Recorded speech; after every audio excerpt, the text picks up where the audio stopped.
Zuckerberg's greatest competition. Can he beat this? We are in an era where social media platforms are gaining more traction every day, and some of the biggest social media apps are owned by one man, Mark Zuckerberg. It seems as though he wants to hold that technology domain, which could have been why he started buying out the social apps with potential such as Instagram and WhatsApp. However, there seems to be one platform he cannot buy or outrun: Snapchat. Can this be his biggest nightmare? Before we answer that, let's go back to how it all started.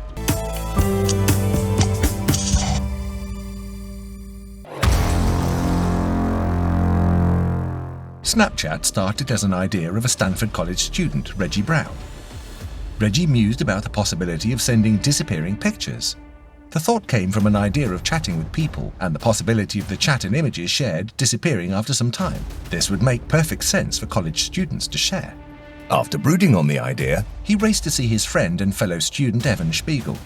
He told him about it, and Evan liked it. They thought it would make sense to make something different from what other social media apps presented. Most times you just post an embarrassing picture and it comes back to bite you in the tail. This app would ensure more privacy and freedom. It all makes sense. But there was one problem. None of them was a developer. After a serious search, they pitched the idea to another friend, Bobby Murphy, who was a developer. He agreed, and they got to work. Bobby, Evan, and Reggie launched the app, but the name was not Snapchat at the time. They named it Peekaboo. After sharing the app with some of their friends, surprisingly, they liked it. They started using it. As Peekaboo began growing, it got flagged by a company already using the name Peekaboo. They had to start looking for another name. They resorted to Snapchat, an app where users can snap pictures and chat with friends. As time went on, Reggie started withdrawing. He was no longer carrying the initial passion and fire, which became an object of concern for Evan and Bobby. While they worked day and night to improve the app, Reggie seemed to be slacking, so they decided to drop Reggie from the project. This caused a bitter war to erupt between the three friends. There were two conflicting facts about the situation, which made it even more challenging to make a decision. First, the idea was Reggie's. Kicking him out would seem like a betrayal. And on the other hand, he seemed to have relaxed and lost his vision. His attitude would have sent the business to its doom. They eventually decided to lock him out, and he was enraged. Soon enough, it became a legal matter. The battle line is drawn. While Reggie was off, Evan and Bobby kept working more than ever. Evan continued with the vision, evaluated the competitors, and devised a way to stay ahead of the game.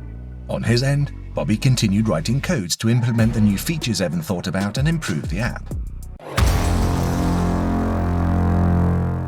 Over time, Snapchat began growing. Moreover, the highest population on it was teens, which made it more fun. People started posting their pictures in the most casual way they could. This is what made it different from other social platforms like Instagram, where all people want to do is show off. This made the popularity of the app grow. Initially, the co-founders had pitched the idea to many investors who had declined, either because they didn't understand the vision or were not ready to take the risk yet. But at this point, investors started showing interest because of the growing popularity. At the time, Snapchat had not started making profits, but it had strong potential.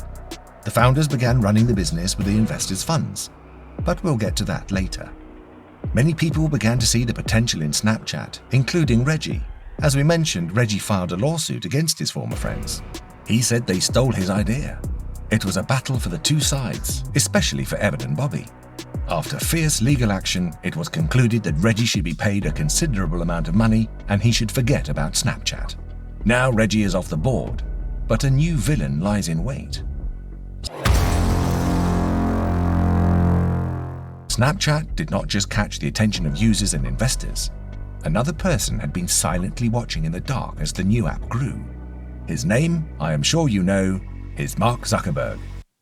Mark reached out to Evan and Bobby and said he wanted to offer them a deal. He showed them $60 million and told them they could keep managing the company but would use Facebook's resources. However, Evan rejected the offer. He said they weren't selling Snapchat. Indeed, you'll know that Zuckerberg is not the type of person that takes no for an answer. Zuckerberg went to build another app, just like Snapchat, and he called it Poke and told Evan about the app. The message was clear. If you don't join us, we will beat you out of the game. The game was on. Facebook launched Poke, and unsurprisingly it rose through the ranks to the top of the App Store.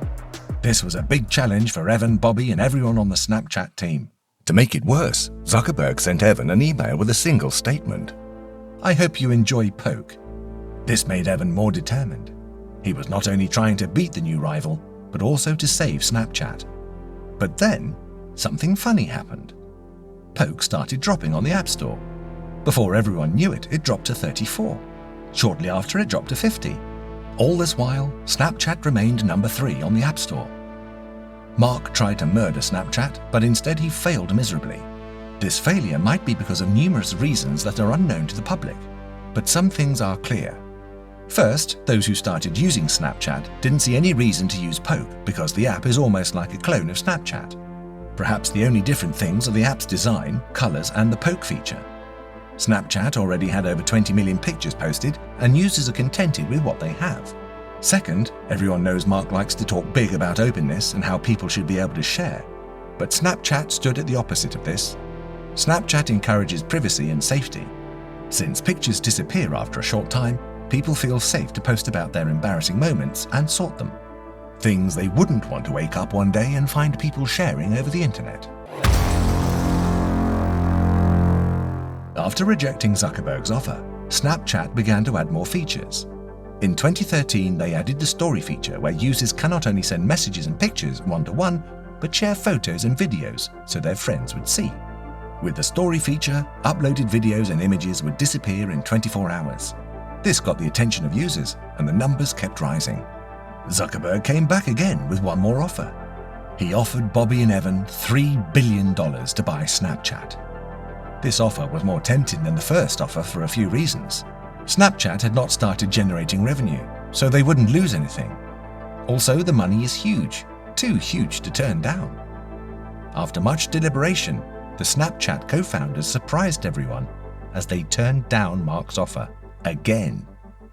They knew that this, of course, would brew another round of rivalry, so they began to improve the app to stay on top by every means possible.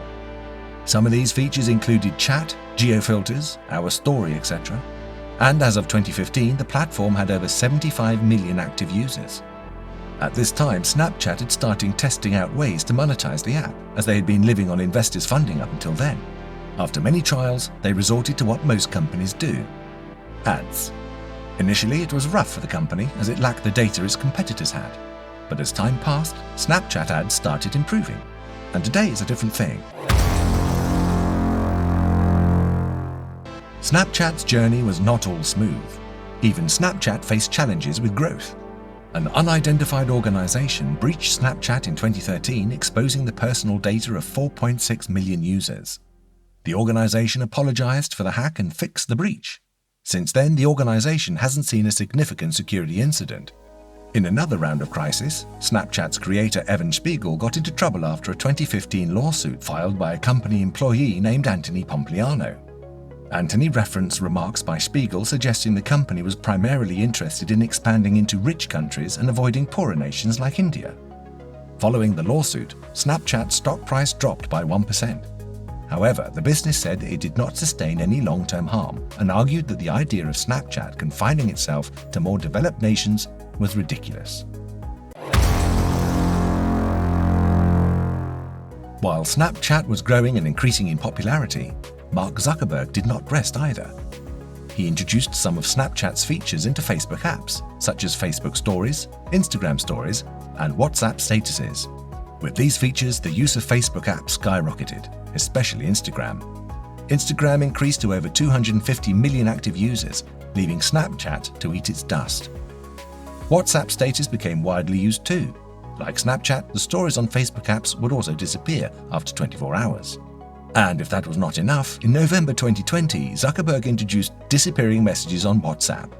With this, users can set the duration they want the messages to stay before disappearing. This undoubtedly is an idea he copied from Snapchat.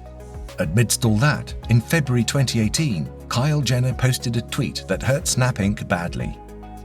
In her tweet, she said, "So, does anyone not open Snapchat anymore? Or is it just me? Ugh, this is so sad." This tweet caused Snapchat stock to fall drastically, wiping over $1 billion from the company's stock value. things started going bad, and everyone thought that was it for Snapchat. Being quite a visionary, Evan was looking beyond what was going on at the moment. He was already expanding the company beyond Snapchat. He started introducing products with augmented reality. One of these products is the Snap Spectacles. Snap Inc. started getting more traction, and Snapchat became more fun. The Snap Spectacles are explicitly made to record videos for the Snapchat app. They have a camera lens and can connect with a smartphone to capture and post short video clips to the user's internet account. But that is not all. With Spectacles, you can change how you see your immediate environment. It can change looks and weather, and with time, it could do extraordinary things that are possible only in virtual reality. The AR investment seems to put Snap Inc. in a good position. However, it means once again that Evan will have to cross paths with Zuckerberg, and his next big move is the metaverse. And Snap's augmented reality might be a good tool in the metaverse, as we have seen in recent movies like Ready Player One and Free Guy. Now, it seems Meta, formerly Facebook, will have another battle. This time not on a mobile app or social networking, but on artificial intelligence and machine learning. Who will win? Will Snap beat Meta once again, or will Zuckerberg finally take the win? However, what plans both companies have is still unclear. We hope you enjoyed this video. Got any comments to share? Let us know below. We can't wait to hear from you. Don't forget to smash that subscribe button as we bring you more videos like this. Cheers!